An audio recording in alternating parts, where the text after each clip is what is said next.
Hi, this is Sherry. Welcome to My Journey in Clay, where we talk about things that are pottery related. In my last video, I talked about plaster molds. Plaster molds that I use primarily when building houses out of clay. So those plaster molds were brick or clapboard, all things that are you might use as building material for a house. But today I want to talk about bisque molds. Now, bisque molds are really easy to make because all you have to do is make them out of clay, fire them once, and they're ready to go. Now, the reason you do bisque instead of firing them completely till they're vitrified is so that they still have some absorbency.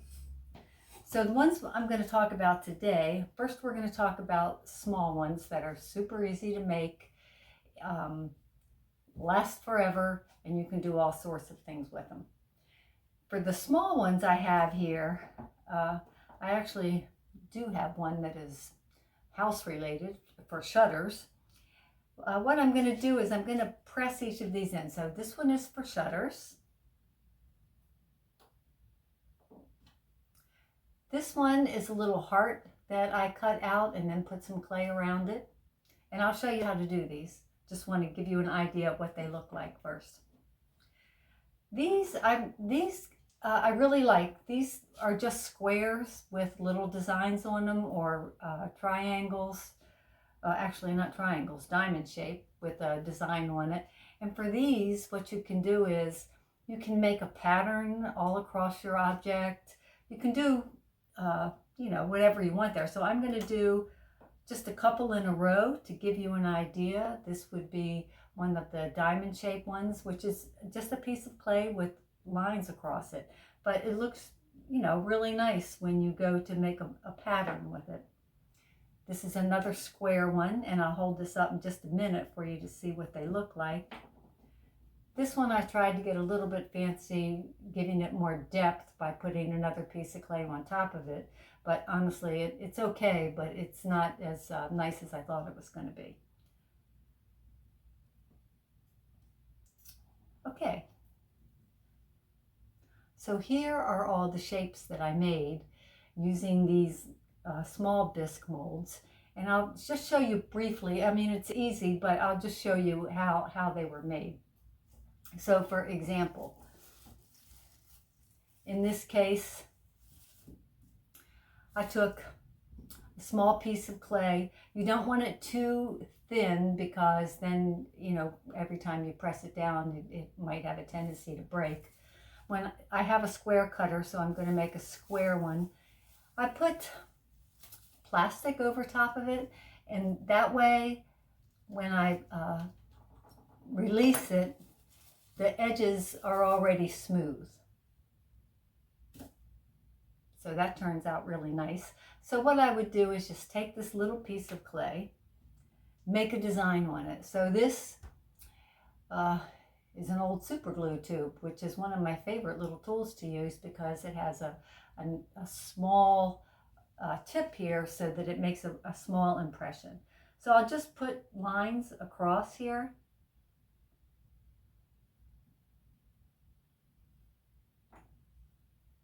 So you would just do that, make whatever design you want.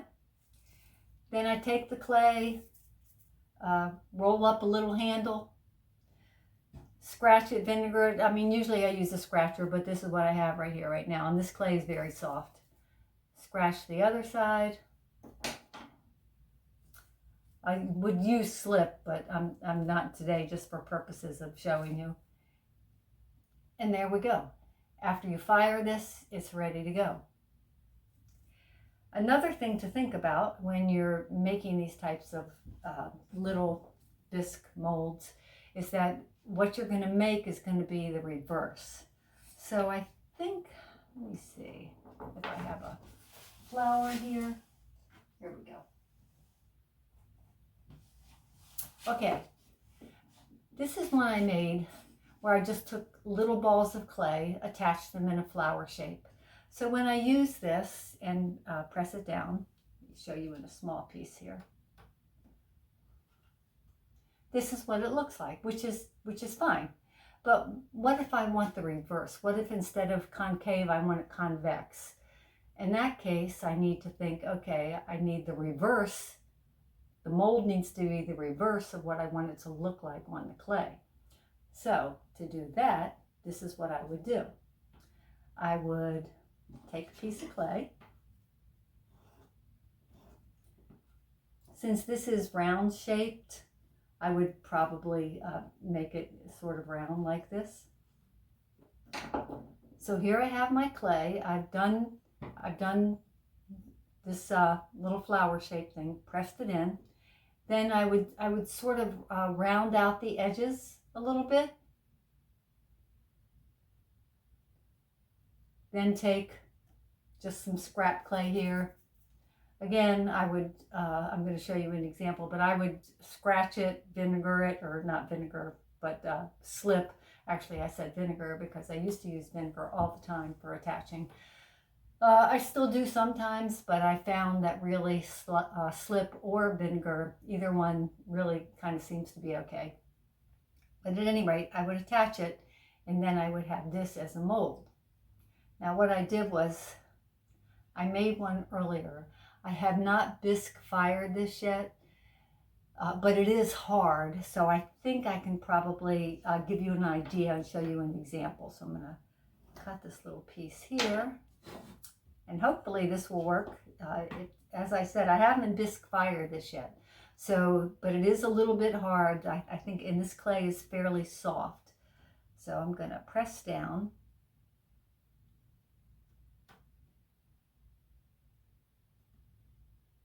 Okay, well, it's not super clear, but you get the idea. So if I wanted it to be like this, I have to make my mold the opposite of what I want it to look like on the final piece.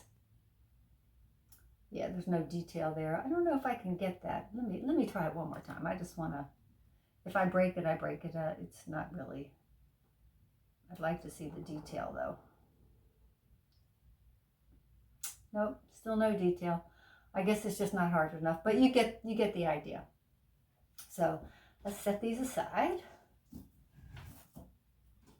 So these are the easy ones to make. Actually, they're all pretty easy, but these are super simple. It's just, you know, your imagination is the only thing that's going to limit you on that. I also did one for like a little paw print because I was making some dog dishes, which was pretty easy to do. You can see I just made little indentations there in the shape of a paw. So the other ones I want to show you, let's start with this one. All right, this is not flat. I don't know if you can see. It's not perfectly flat, which I don't know. I might try making another one. But I made it from this bowl. Now, actually, this is not a bowl. This is an old light from, I don't know, some old building that my son was working on, and it's just so elaborate, he thought it would be cool, and it is. So I put some cornstarch on this to keep it from sticking, and I rolled my clay on it, and then I have this. So let's take, I think we can take this one, and I'll give you an idea. For this one, so I'm just going to press it in.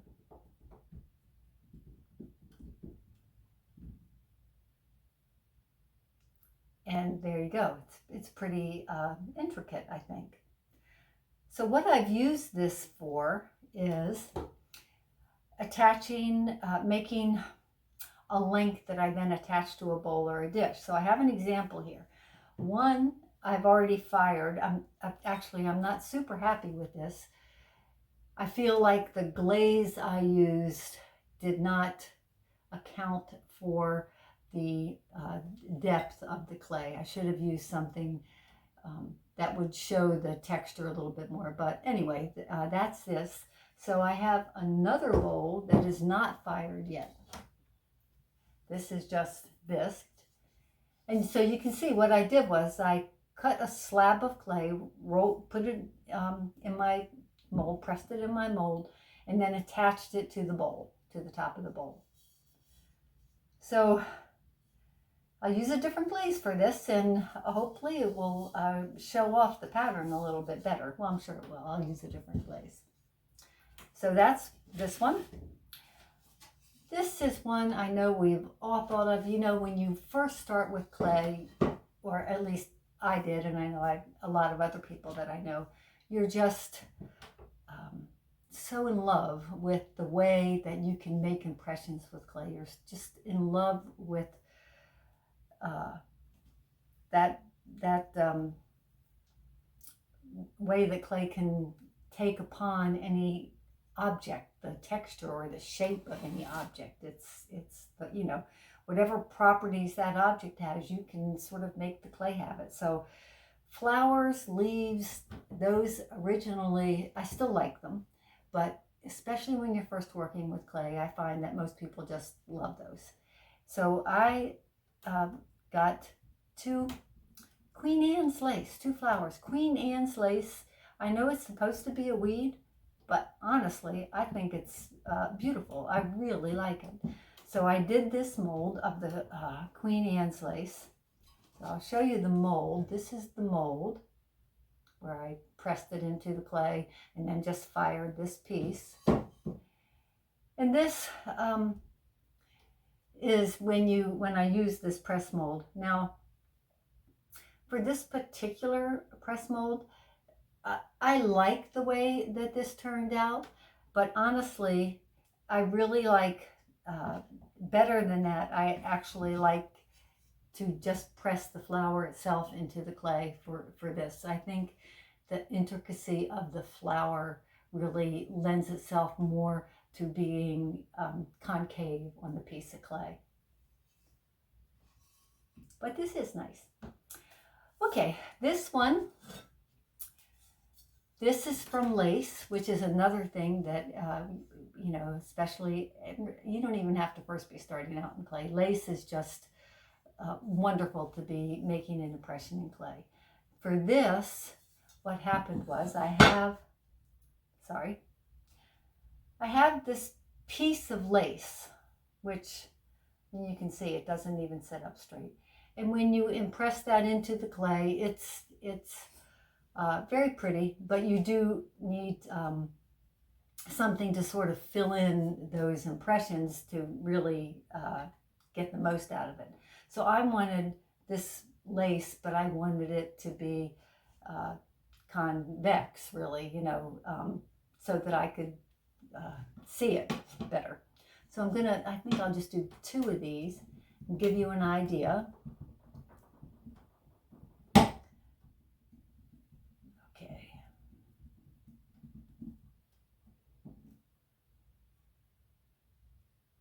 So in this case, I mean, I do like the way that it turned out. I think this is really pretty. Again, this is what it looks like on the clay. This is what it looks like on the bisque mold.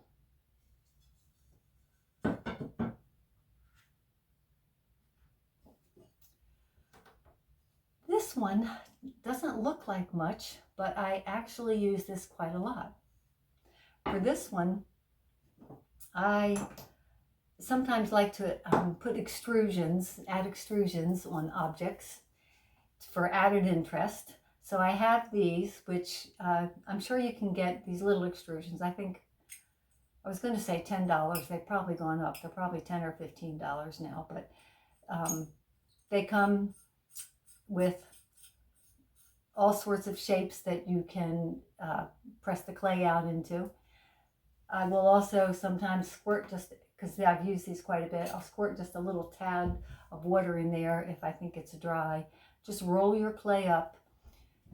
I forgot to mention, not only can you get these at clay supply stores, but you can probably get them at many craft stores. I know, for example, Michael's carries them. So I'll make this extrusion. I'm just going to go off to the side here. So this is what the extrusion looks like, which is fine, but I'd like to give it a little more pizzazz. So what I do is I put it on this bisque mold and I gently press down along the length of the extrusion that I just pressed out. Take this off. And then you have this.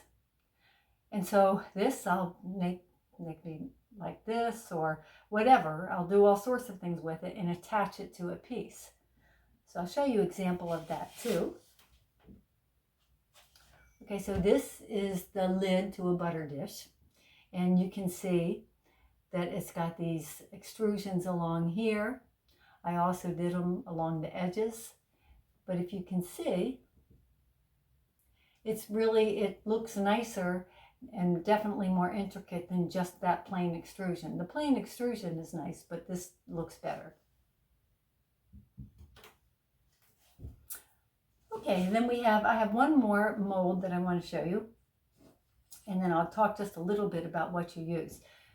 This is just from a belt that I had, and it does make a nice impression. I haven't used it too much,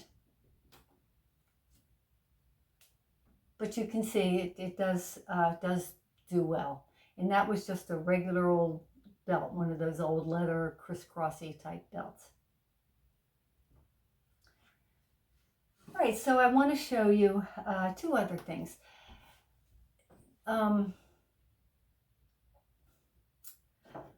This belt is one of my favorite things to use for texture.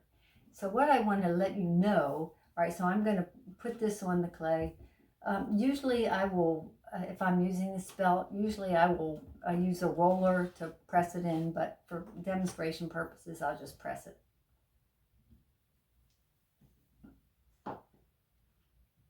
And that's what it looks like, which again, is one of my favorites to use for texture.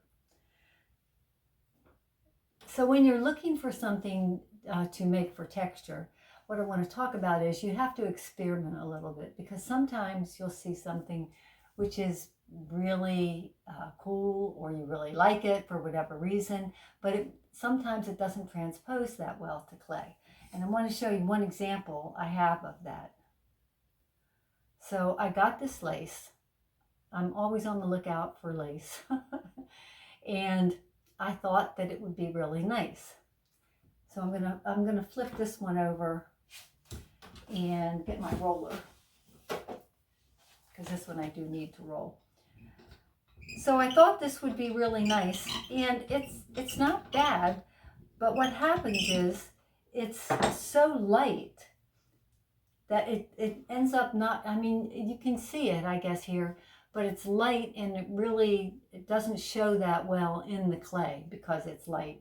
And I have some other pieces of lace that are the same way. Some are deeply textured. Actually, I have a few that are too deeply textured, and some turn out great, even though they might not look that great, the lace itself. Once you press it on the clay, it does. So experiment, use whatever objects you can find, have fun, and let me know down in the comments below what you have found works for you. Until next time.